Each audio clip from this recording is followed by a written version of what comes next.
SV news కు స్వాగతం. ముందుగా హెడ్లైన్స్. H1B వీసా రిజిస్ట్రేషన్ ప్రారంభం.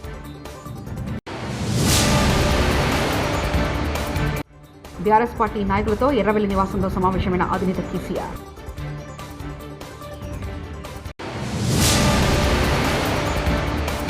అధ్యక్ష, మంత్రి నిమ్మలకు విశ్రాంతి తీసుకోమని చెప్పండి, నారా లోకేష్.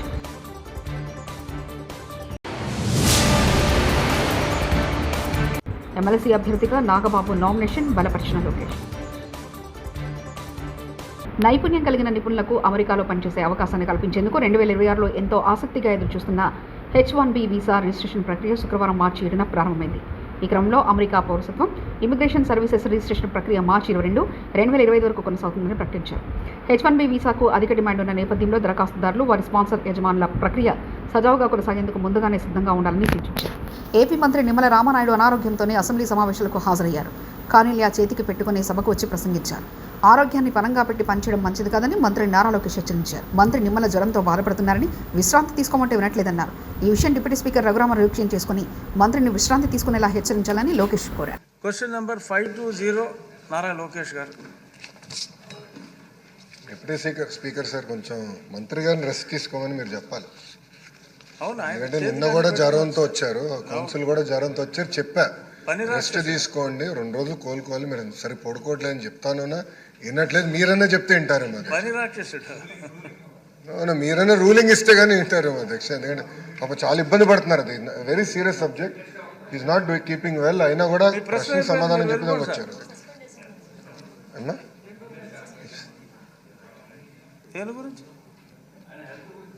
చెప్పండి చెప్పండి సార్ ఒప్పుకుంటా. అదేంటి సార్ వద్దంటారు?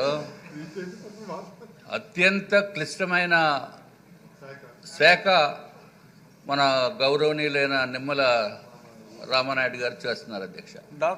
మంచినీరు డాక్టర్ రామానాయుడు గారు మా ఊరే కాబట్టి స్పెషల్ ఫోకస్ ఉంటుంది. మా జిల్లా అధ్యక్ష, నేను పుట్టిన ఊరు పక్కనే వారి ఊరు. విశాఖ జిల్లా కాదు, నర్సాపూర్ దగ్గర మీ ఇది. కానీ ఆయనకి ఎన్నో సేవలు చేస్తున్నారు.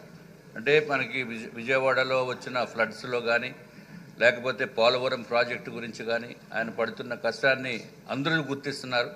ఆయన ఆరోగ్యం బాగున్నప్పుడు ఆయన సభకు రావటం అనేది సబబు కాదు అధ్యక్ష. దయచేసి గౌరవ మంత్రి గారిని రెస్ట్ తీసుకుని ఆయన ఆరోగ్యం కుదిరిపడిన తర్వాతే సభకు రావాలి తప్ప నార్మల్గా లేకుండా మీరు ఒక రూలింగ్ ఇచ్చి మన అందరి తరపున కూడా వారికి విన్నవించుకోవాల్సిన అవసరం ఉంది అధ్యక్ష.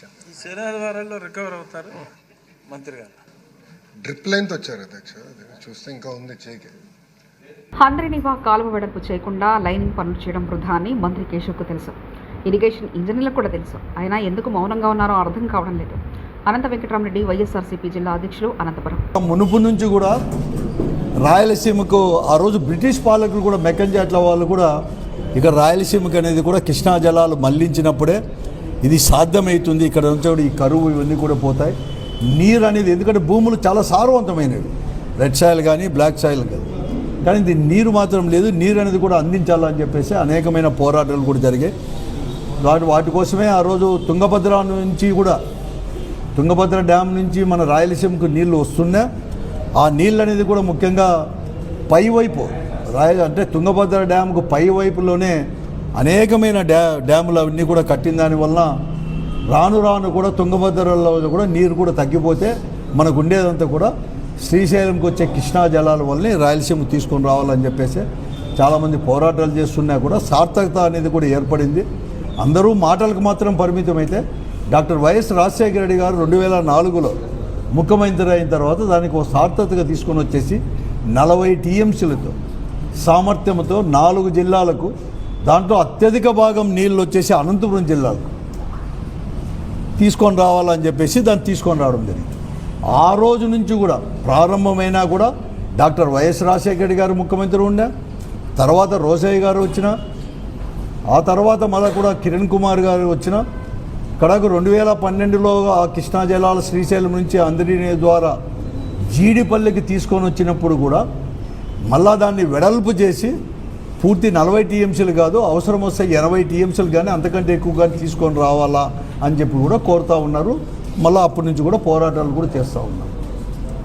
ఈరోజు మొట్టమొదటిగా 40 టీఎంసీలు వచ్చి 3850 క్యూసిక్ల కెపాసిటీతో సామర్థ్యంతో ఆ కాలువ తవ్వితే ఎందుకో కానీ ఆ సామర్థ్యం అనేది కూడా పంపులు 12 పంపులు 350 క్యూసిక్లతో ఉన్నా కానీ నీరు వస్తున్నది మాత్రం 2200 జీడిపల్లికి.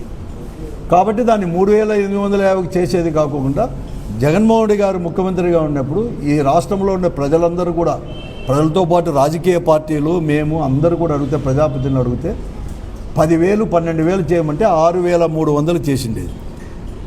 కానీ ఈరోజు కనీసం 6,300కైనా కానీ వెడల్పు చేస్తారేమో అంటే 2024లో చంద్రబాబు నాయుడు గారు ముఖ్యమంత్రి అయిన తర్వాత ఎవరు కానీ ఊహించలేదు.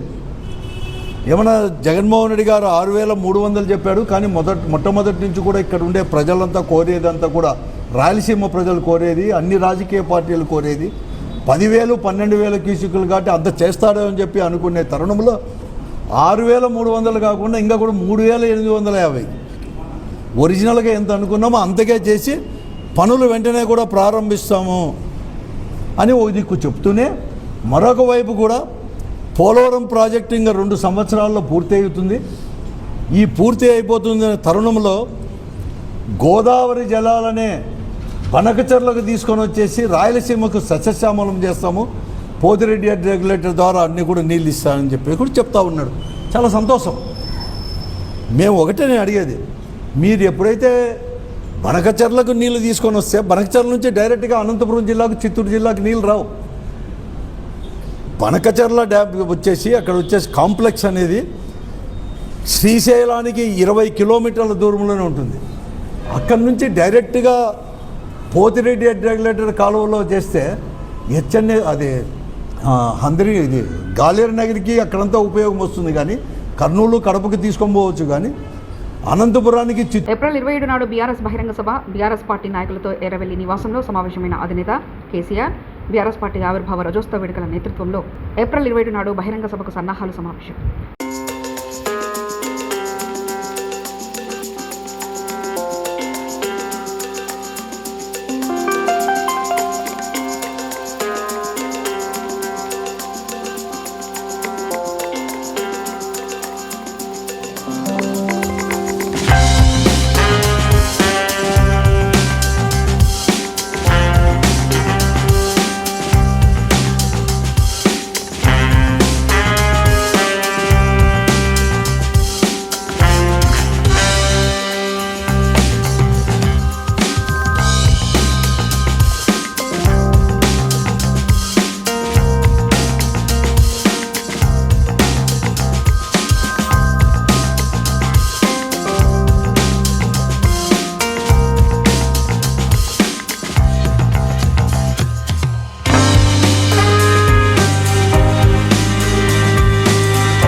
ఎమ్మెల్సీ ఎన్నికల్లో ప్రతిపక్షాలు గెలవడం పెద్ద విషయమే కాదు, దాన్ని మేము పెద్దగా పట్టించుకోవడం లేదు కూడా.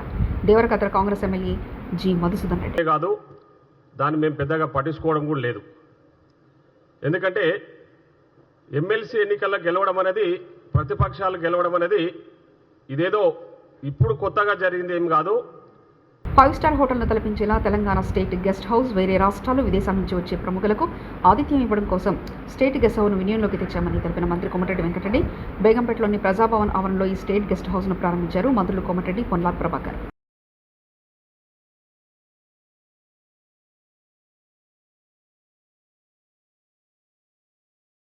ఎమ్మెల్యే కోట ఎమ్మెల్సీ అభ్యర్థిగా కొనిదెల నాగబాబు నామినేషన్ దాఖలు చేశారు. ఈరోజు ఏపీ అసెంబ్లీలో ఎన్నికల రిటర్నింగ్ అధికారి వనితారానికి నామినేషన్ పత్రాలను సమర్పించారు.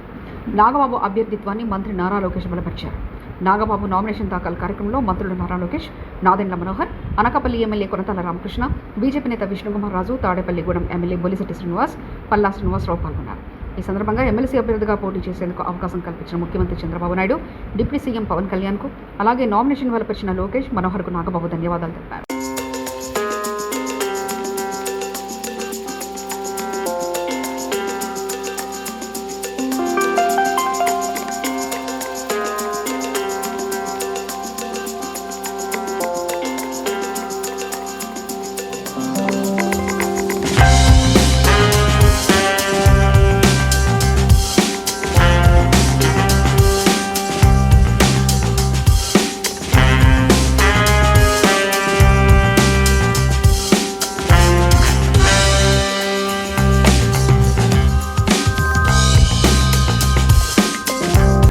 వరంగల్ జిల్లా ప్రజల 2 దశాబ్దాల కలను సాకారం చేసి ఎయిర్పోర్టు ఏర్పాటుకు కేంద్ర ప్రభుత్వాన్ని ఒప్పించి అనుమతులు తీసుకొచ్చిన ఘనత టీడీపీ పార్టీదేనని వర్ధన్నపేట టీడీపీ ఇన్ఛార్జ్ చాడా మరియు సురేఖ అన్నారు. శుక్రవారం ఆమె వరంగల్ జిల్లా కేంద్రంలో మీడియా సమావేశం ఏర్పాటు చేసి మాట్లాడారు.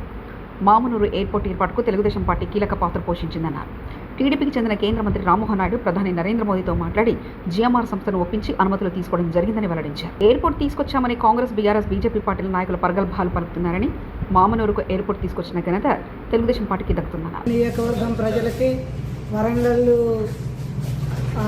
జిల్లా ప్రజలకి తెలియపరుస్తున్నా, ఎవరికి వాళ్ళు తెలుగుదేశం పార్టీ తరఫున రామ్మోహన్ నాయుడు, చంద్రబాబు నాయుడు వాళ్ళు ఒప్పించి, కేంద్ర ప్రభుత్వాన్ని ఒప్పించి తెచ్చిన ఈ ఎయిర్పోర్టు విషయాన్ని కాంగ్రెస్ వాళ్ళు తెచ్చిందని అని ప్రచారం చేసుకుంటారు. కానీ వాళ్ళకు కొద్దిగా చిగ్గు శరం అన్నది ఉండాలి. కనీసానికి నిజంగా చెప్పాలంటే ఒక వ్యక్తి అంటాడు నాగరాజు వల్లనే వచ్చింది, ఎమ్మెల్యే నాగరాజు వల్ల వచ్చిందని. ఎమ్మెల్యే నాగరాజు గెలిచి 2 సంవత్సరాలు కావస్తుంది. నియోజకవర్గంలో ఉన్న ప్రజలందరికీ ఎంతవరకు ఆయన న్యాయం చేసిండని నేను అడుగుతున్నా. ఇదే కాంగ్రెస్ ప్రభుత్వము 6 గ్యారెంట్లను ముందుకొచ్చింది. ఇంతవరకు 6 గ్యారెంట్లలో ఎన్ని గ్యారెంట్లు అమలు పరిచిండ్లు అన్నది ఒకటి ప్రజలకు చెప్పాలి. తర్వాత రాబోయే కాలంలో కాంగ్రెస్ పార్టీకి మనుగడ లేకుండా పోతుంది, ఇది మాత్రం పక్కా. తర్వాత విషయం ఏంటంటే, తెలంగాణ రాష్ట్రంలో తెలుగుదేశం పార్టీ అభివృద్ధి చేసింది కాబట్టి, నారా చంద్రబాబు నాయుడు నాయకత్వంలో జరిగింది. ఆయన ముఖ్యమంత్రి ఉన్నప్పుడే ఎస్సీ, ఎస్టీ, బీసీ, మైనార్టీ అణగారిన వర్గాలకు అందరికీ న్యాయం జరిగింది కాబట్టి ఈరోజు జనాలు కూడా తెలుగుదేశం పార్టీ వస్తే బాగుంటుంది మళ్ళీ అనే ఎదురు చూస్తాను. తెలుగుదేశం పార్టీ తెలంగాణ రాష్ట్రంలో పూర్వ వైభవం తీసుకొస్తుందని, రాబోతుందని నేను ప్రజలకు చెప్తున్నా. మరొకసారి చెప్తున్నా, తెలుగుదేశం పార్టీ ఎంపీ గిజ్జారపు రామ్మోహన్ నాయుడు, ఎర్రనాయుడు కొడుకు కేంద్ర మంత్రిగా ఉండి ఆయనే కేంద్ర ప్రభుత్వాన్ని ఒప్పించి, ఆయన గ్రీన్ సిగ్నల్ ఇచ్చి, ఆయనే తెప్పించిన ఈ ఎయిర్పోర్టు విషయం ఆయన తెచ్చిందే ఎయిర్పోర్టు. ఎవరు చేయలేదు, ఎవరు కూడా అట్లా చెప్పుకోవద్దు. చెప్పుకుంటే మాత్రం ఊరుకునేది లేదు. ప్రజలు తెలుసుకోవాలి, నిజాలు అన్నది జనాలు గమనించుతారు. కానీ వాళ్ళు చెప్పుకున్నంత మాత్రాన కాదు, కనీసానికి వాళ్ళు ఆలోచించుకొని మాట్లాడాలి. ఎక్కడైతే ఏంది, ఎవరు చెప్తే మా పేరు చెప్పుకుంటామని చూడొద్దు అని నేను చెప్తున్నా. H1B వీసా రిజిస్ట్రేషన్ ప్రారంభం.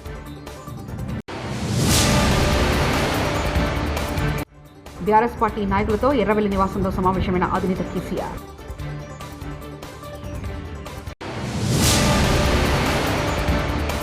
అధ్యక్ష, మంత్రి నిమ్మలకు విశ్రాంతి తీసుకోమని చెప్పండి, నారా లోకేష్.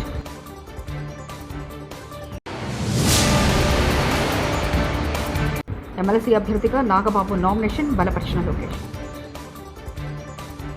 ఇవి బులెటిన్ విశేషాలు. చూస్తూనే ఉండండి ఎస్వీ న్యూస్.